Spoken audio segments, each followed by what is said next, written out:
नमस्कार, मैं हूँ अमिता पंकज। आप देख रहे हैं राजसत्ता एक्सप्रेस। राजसत्ता एक्सप्रेस के लीगल मैटर में आज बात करने जा रहे हैं अरविंद केजरीवाल के बारे में। जैसे कि आपको हम आज अपडेट करेंगे 20 जून से लेके अब तक, यानी कि 26 जून तक जो है अरविंद केजरीवाल के केस में क्या-क्या हुआ और उन सारी चीज़ों के बारे में हम आपको अवगत कराएँगे। जैसे कि आपको पता है कि ट्रायल कोर्ट द्वारा अरविंद केजरीवाल को जो है 20 जून को ज़मानत दे दी गई थी और उस ज़मानत के खिलाफ ईडी 21 जून को जो है हाई कोर्ट गई थी और जहाँ पर जाके ईडी ने हाई कोर्ट में जो है वो दलीलें पेश की और कहा कि राउज़ एवेन्यू कोर्ट ने, यानी कि ट्रायल कोर्ट ने उनके जो है पक्ष को सुना नहीं और बहुत सारी चीज़ें थी जो कि उन्होंने हाई कोर्ट में जो जब आर्गुमेंट हुआ दोनों पार्टी का, तो ईडी ने अपनी तरफ से बहुत सारी चीज़ें कही थी, जिसके ऊपर जो है हाई कोर्ट ने इंटरिम जो है वो स्टे दे दिया था और उसके बाद में सुनवाई के बाद में जो है फैसला जो था वो सुरक्षित रखा था और 25 जून को जो है हाई कोर्ट ने अपना फैसला सुनाया और दिल्ली शराब घोटाले में मुख्यमंत्री अरविंद केजरीवाल को जो है बड़ा झटका लगा था और दिल्ली हाई कोर्ट ने केजरीवाल की जमानत पर जो है वो रोक लगा दी थी और ईडी की याचिका पर जो है फैसला सुनाते हुए हाईकोर्ट ने कहा कि अरविंद केजरीवाल की जमानत पर लगी रोक अभी जो है वो जारी रहेगी और दिल्ली हाईकोर्ट में जस्टिस सुधीर कुमार जैन की एकल बेंच ने ये फैसला सुनाया था और इसका मतलब है कि अरविंद केजरीवाल जो है अभी तिहाड़ जेल में रहेंगे। उनके बाहर आने की संभावनाएं जो है उस पर फिलहाल जो है अभी विराम लग गया है और ईडी की याचिका पर फैसला सुनाते हुए जो है हाईकोर्ट ने कहा कि एएस राजू ने मुद्दा उठाया कि निचली अदालत ने अपने फैसले यानी कि अपने आदेश में कहा कि इतने सारे जो दस्तावेज हैं उसे पढ़ने का उनके पास में टाइम नहीं है। दोनों पार्टी द्वारा बहुत सारे डॉक्यूमेंट्स और साइटेशन जमा की गई थी और अदालत ने साफ तौर पे कहा था कि उनके पास में ज़्यादा टाइम नहीं है, वो ना तो ये डॉक्यूमेंट सारे जो है वो पढ़ सकती है, उसको उतना ही उनके पास में टाइम है और आर्ग्यूमेंट भी उन्होंने जल्दी-जल्दी पूरा करने के लिए कहा था। उन्होंने कहा था कि इतना समय नहीं है कि हम बहुत लंबा-चौड़ा जो है आर्ग्यूमेंट सुनें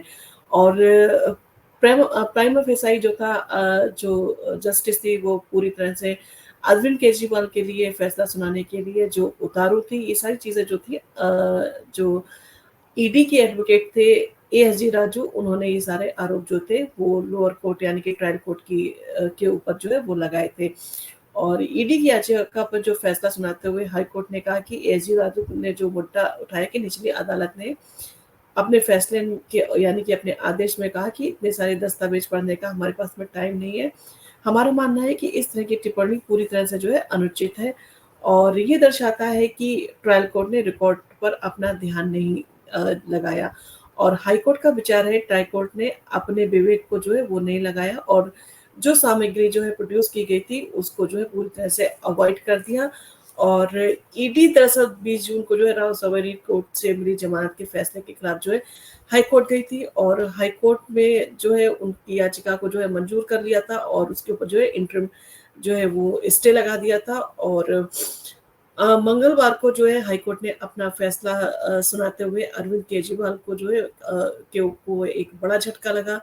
और अरविंद केजरीवाल को जो है निचली अदालत से जमानत मिल गई थी और 21 जून को दिल्ली हाई कोर्ट ने अरविंद केजरीवाल की जमानत पे जो है अंतरिम रोक लगा दी थी और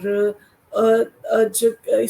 ये था कि दरअसल 20 जून को जो वेकेशन बेंच थी उसकी जस्टिस जो थी न्यायबंधु, उन्होंने 20 जून को मनी लॉन्ड्रिंग मामले में अरविंद केजरीवाल को जमानत दे दी थी और जस्टिस न्यायबंधु ने कहा था कि ईडी मनी लॉन्ड्रिंग के मामले में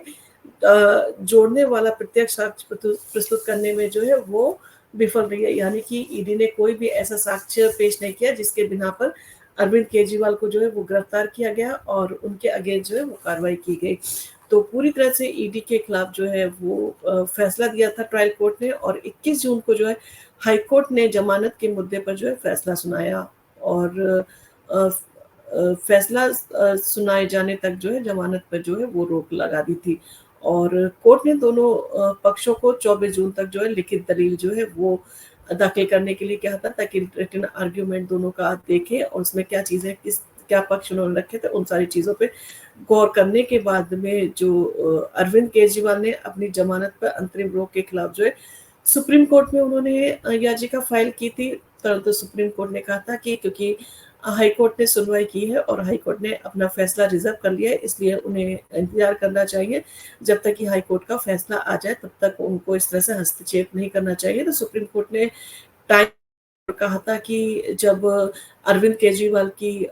उस पे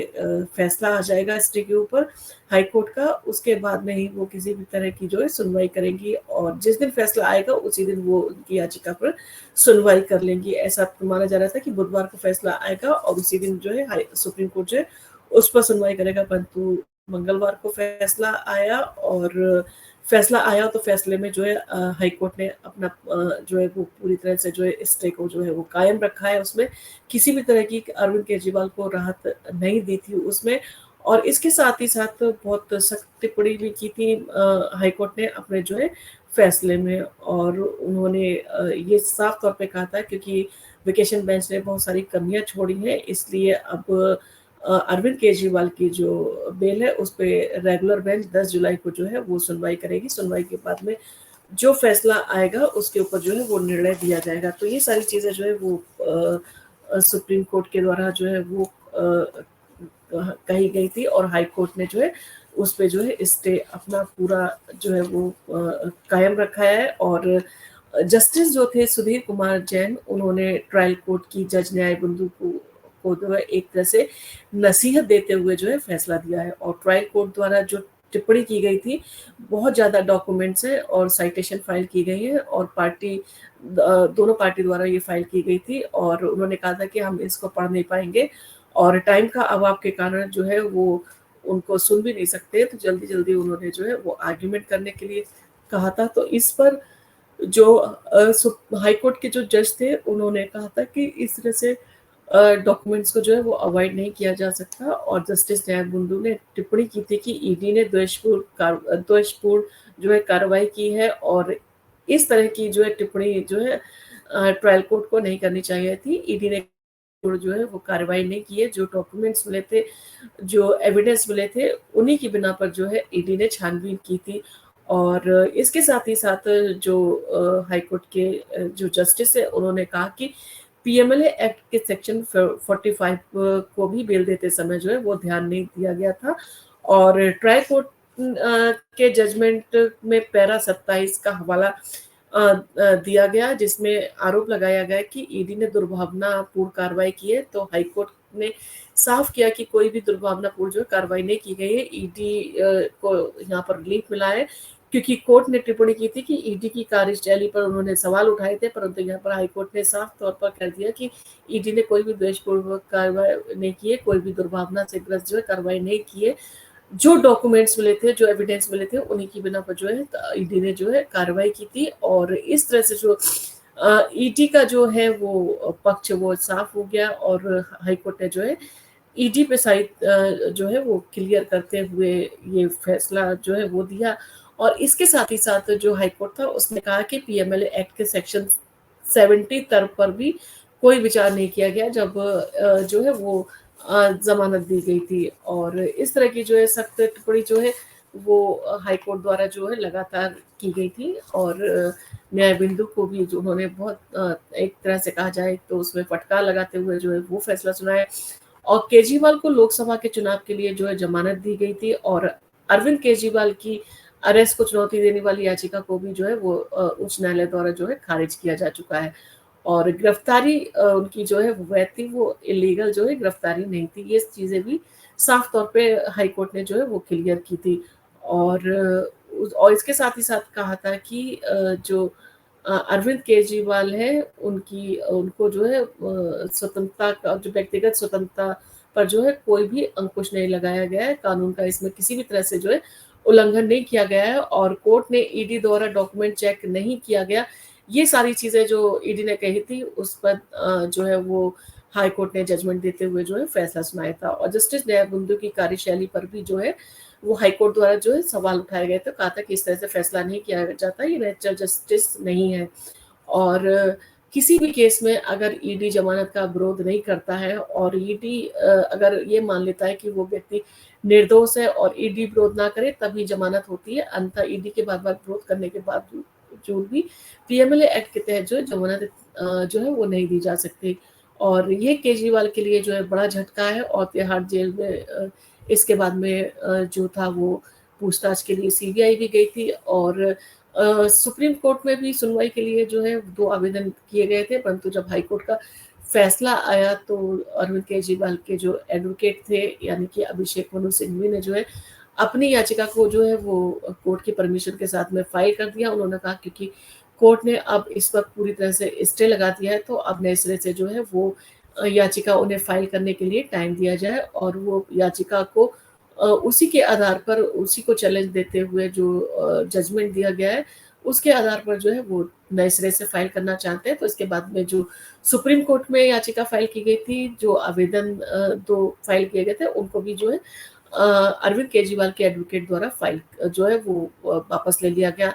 और इसके साथ ही साथ 25 जून को जो है अरविंद केजरीवाल से तिहाड़ जेल में सीबीआई ने पूछताछ की थी और पूछताछ करने के बाद में 26 जून को जो है वो सीबीआई जो है वो राउज एवेन्यू कोर्ट गई और जहाँ पर जाके उन्होंने अरविंद केजरीवाल की कस्टडी के लिए जो है राउज एवेन्यू कोर्ट में जो है वो जिरा की उन्होंने उसकी परमिशन मांगी कि उनको पूछताछ के लिए अरविंद केजरीवाल को जो है 5 दिन की उनकी रिमांड जो है सीबीआई को दी जाए। तो इन सारी चीज़ों के ऊपर जब अरविंद केजरीवाल के एडवोकेट अभिषेक मनु सिंघवी को पता चला, तो वो जो